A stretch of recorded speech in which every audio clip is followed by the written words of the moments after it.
Asambleísta, primero, dígame si estamos en lo correcto. Usted está coordinando, es uno de los dos coordinadores, creo, autorizados por su partido para conversar con otros bloques. No ahora mismo, porque lo que pasó fue que como tuvo un percance en la salud nuestro compañero jefe de bloque, fue encargado de la jefatura del bloque. Entonces, hasta ayer, que ya se ha reintegrado nuestro jefe de bloque, estuve yo a cargo del bloque, justamente manteniendo las conversaciones respectivas. El jefe de bloque es el asambleísta Lucero, ¿verdad? Correcto, nuestro compañero Rafael Lucero. Bueno, de dos acerté una, ya está bien. Bueno, asambleísta, en todo caso, usted ha venido pues conversando durante varios días respecto de la posibilidad de conformar uno sólido. Sabemos que ya hay conversaciones avanzadas con la izquierda democrática, pero para ir desmenuzando el tema, ¿con todo el bloque de la izquierda democrática o con una parte? Porque usted sabe que así es la política. Hay unos más radicales que otros, unos que quieren participar y otros no. ¿Con quiénes han conversado la izquierda democrática, aunque no me den nombres? Con la dirigencia, en realidad con la dirigencia. Bueno, perdón, la imprudencia, un saludo para ustedes, un saludo para la culta audiencia, muy amable, muchas gracias por la invitación. Sí, nosotros hemos conversado con la izquierda democrática, hemos conversado con la dirigencia. Básicamente en la reunión del martes pasado estuvieron, no el martes de ayer, sino el martes pasado, estuvieron prácticamente todos los legisladores, unos participaron presencialmente y otros incluso se habilitó una sala de Zoom en el Salón de Presidentes de la Asamblea Nacional, y ahí tuvimos la oportunidad de ir un poco desmenuzando lo que sentíamos cada uno de los legisladores. Luego de eso se conformó una comisión bipartita, 4 legisladores de Izquierda Democrática, 4 legisladores de Pachacutic, que están trabajando en temas de agenda. ¿Cuál es la agenda que tiene Pachacutic? ¿Cuál es la agenda que tiene la Izquierda Democrática? Para poder tratar de fusionarla en una sola, porque en reuniones previas habíamos visto que nuestras agendas eran muy parecidas y que tenían muchos factores, muchos puntos en común y que podían llegar a ser una sola. Eso es lo que está trabajándose ahora. Dicho sea de paso, quizás como primicia, hoy volvemos a retomar ya las reuniones oficiales con Izquierda Democrática, ya con nuestro jefe de bloque. Entiendo que también voy a estar invitado ahí para poder ver en qué quedó la agenda, cómo quedó y si ya podemos tener un anuncio público para el país. Claro. Ahora, esas conversaciones se han limitado a la izquierda democrática porque usted sabe que hay 13 asambleístas o independientes o digamos de movimientos provinciales o de partidos que sacaron una pequeña representación. Son 13. ¿Ustedes han conversado con ellos o ellos les han tocado la puerta a ustedes? ¿Cómo está eso? Yo diría que ha sido un toque de puerta mutuo, ¿no? De lado y lado, ¿no? Ha sido piedritas de aquí, piedritas de allá, como los enamorados, ¿no? De ahí hemos estado. A ver, en el tema de los independientes sí hemos tenido conversaciones con ellos, sí hemos dialogado con ellos. No voy a dar nombres ahora por tratar de no quizás entorpecer las conversaciones. Y ahí hay quizás yo diría un camino que va un poco más despacio, ¿no? Un poco más despacio. Ellos están tomando su tiempo, nosotros respetamos ese tiempo. Obviamente, como estamos ahora mismo trabajando con la izquierda, quisiéramos ya tener una agenda ahí en común para poder trabajar luego esa agenda con los independientes. Y es más, nosotros ayer aprobamos abrir las puertas, abrir esta cancha a todos los bloques, a todos, sin excepción. No sé si sea muy ambiciosa la meta, pero lo ideal sería que pudiéramos tener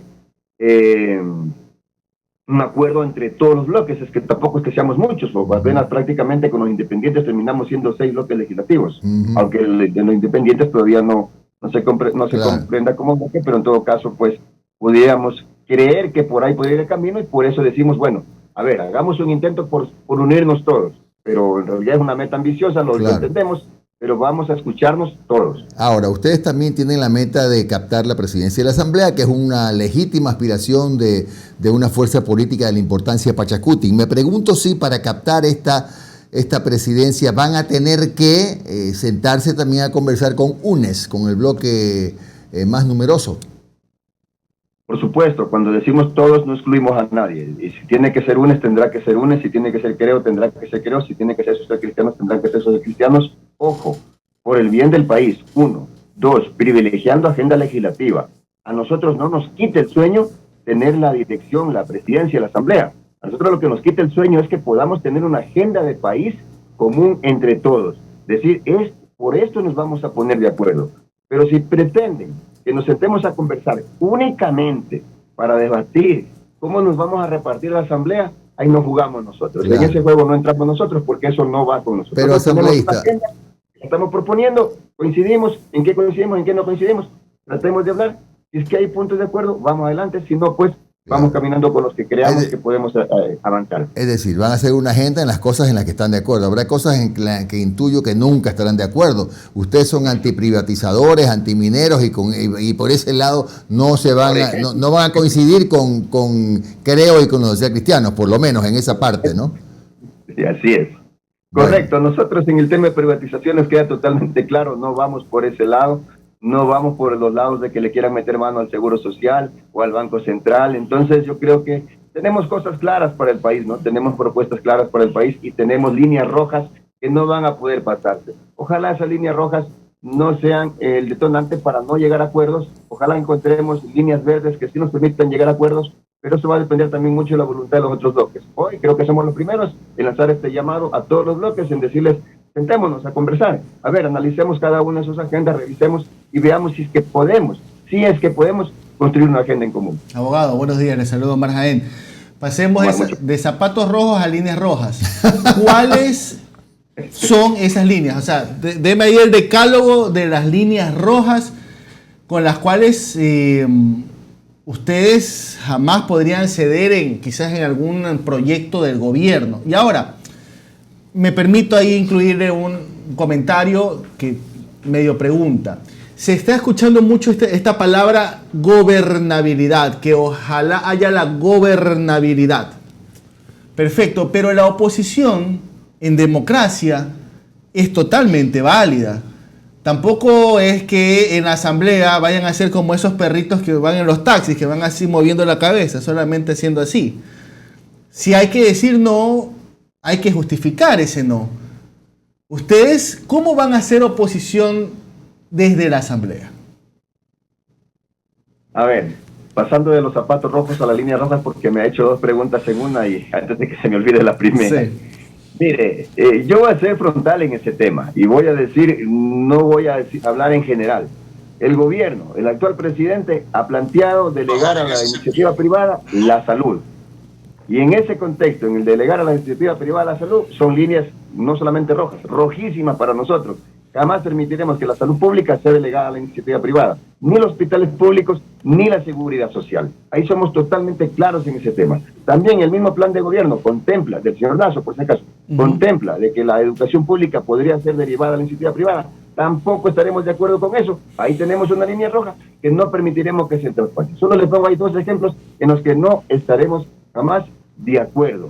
Hay una línea roja que el señor Lasso en los últimos tiempos de campaña que decían que se había vuelto ecologista, que ojalá esa línea roja a lo mejor se pudiera volver rosada y aspiramos nosotros, por el bien del país, se pudiera volver verde, es el tema de la minería.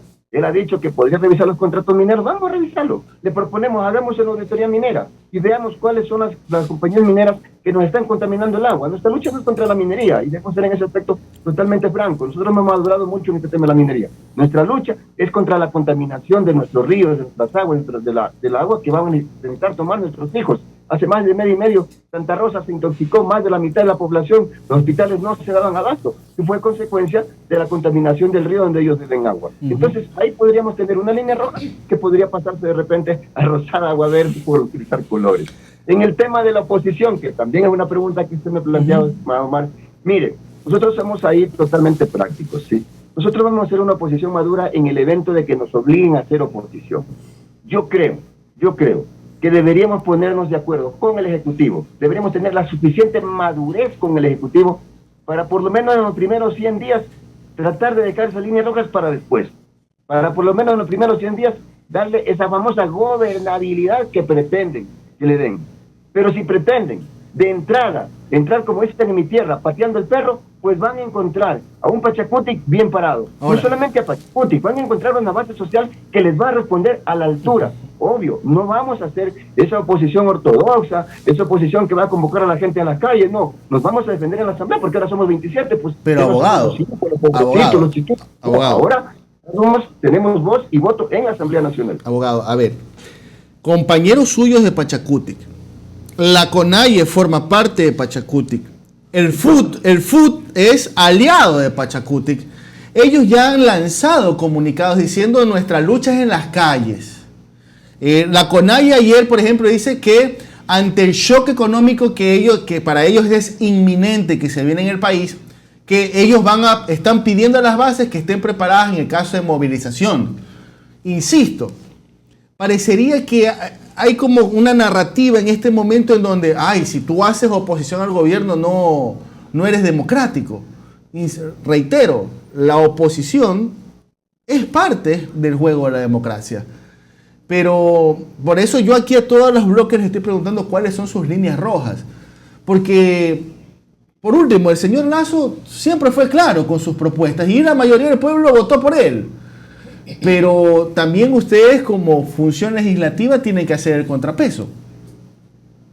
Mire, el pueblo votó por el señor Lasso por las propuestas de él, pero también votó por Darwin Pereira por sus propuestas, también votó por este legislativo por las propuestas que presentamos. En ese contexto, obviamente que tenemos ahí, yo creo que el pueblo inteligentemente, en este momento usted se va a dar cuenta que asistimos a un equilibrio de poderes. Un gobierno de derecha, un presidente de derecha, pero una asamblea que prácticamente se gira o se vira hacia el centro izquierda por mandato del pueblo, no porque lo hemos decidido así. Prácticamente estamos aquí por el voto popular, los dos, tanto el ejecutivo como el legislativo. Yo creo que el señor Lasso debe entender que yo diría muchas de esas propuestas que él está haciendo ahora mismo van a tener que pasar por el legislativo.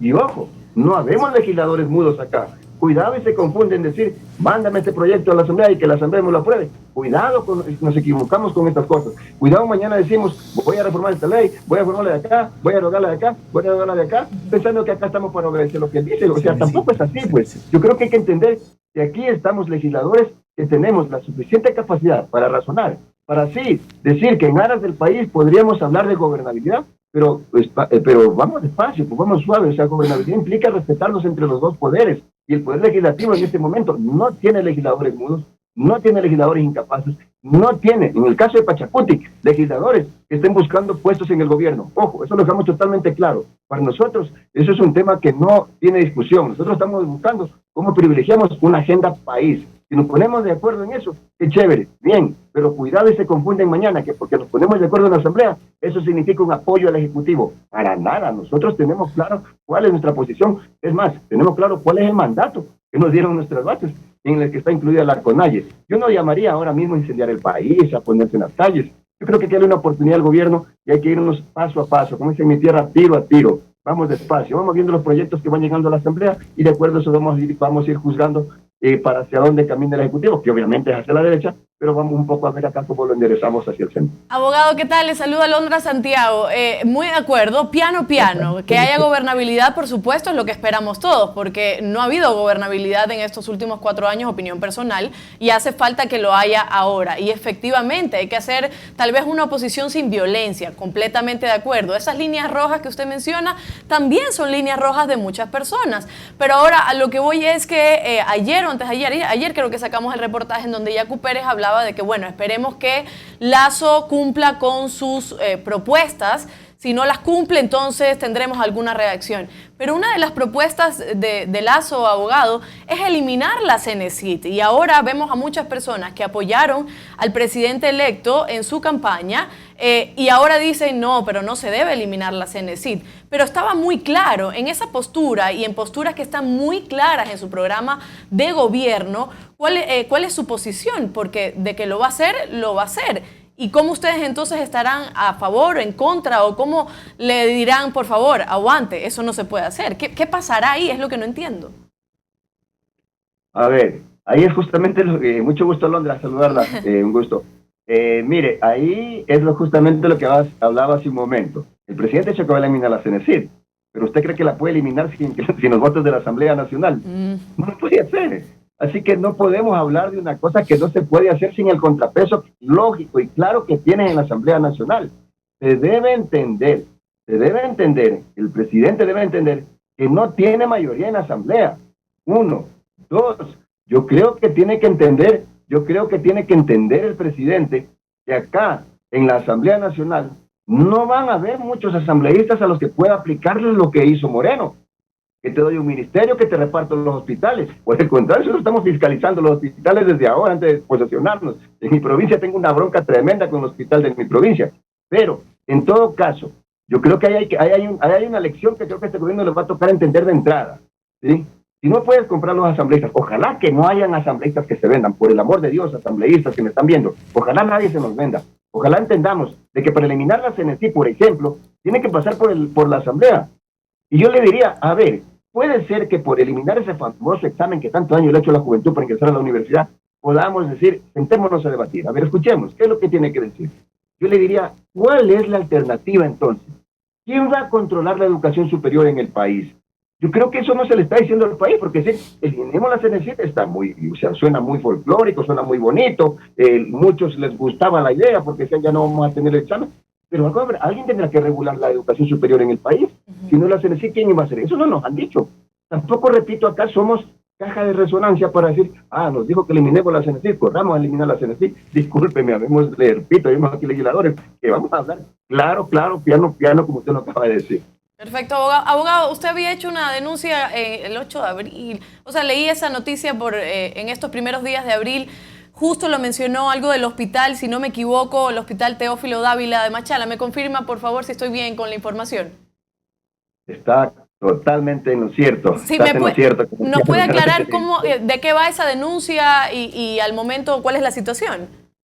Bueno, yo he solicitado información que se me certifique, tanto al Ministerio de Salud, y a la Coordinación Zonal de Salud de nuestra provincia, porque en la ambulancia tuvimos un gerente, porque lo acaban de sacar la semana pasada, tuvimos un gerente, y entiendo que lo sacaron a raíz de mis denuncias, tuvimos un gerente que era gerente del hospital, y en el hospital no habían ambulancias, y entonces él también tuvo una compañía de ambulancias, y esas ambulancias se alquilaban al hospital, es decir, el gerente se alquilaba sus mismas ambulancias, de lo que yo puedo entender de lo que nos denunciaron. Pusimos esa denuncia públicamente e hicimos los pedidos respectivos, tanto a la coordinación zonal anterior como a la nueva, porque hubo cambio de ministro y cambiaron. Al ver que no teníamos respuesta, pedimos al ministro que se nos entregue la certificación del contrato de esas ambulancias, porque resulta que no es posible que el hospital de Machala no tenga ambulancias y tenga que alquilar ambulancias. Claro. Y resulta que le estaban alquilando a una compañía propiedad del propio gerente del hospital de Machala. Eso no puede pasar y eso lo hemos denunciado, y tras la pista de eso estamos porque vamos a llegar hasta las últimas consecuencias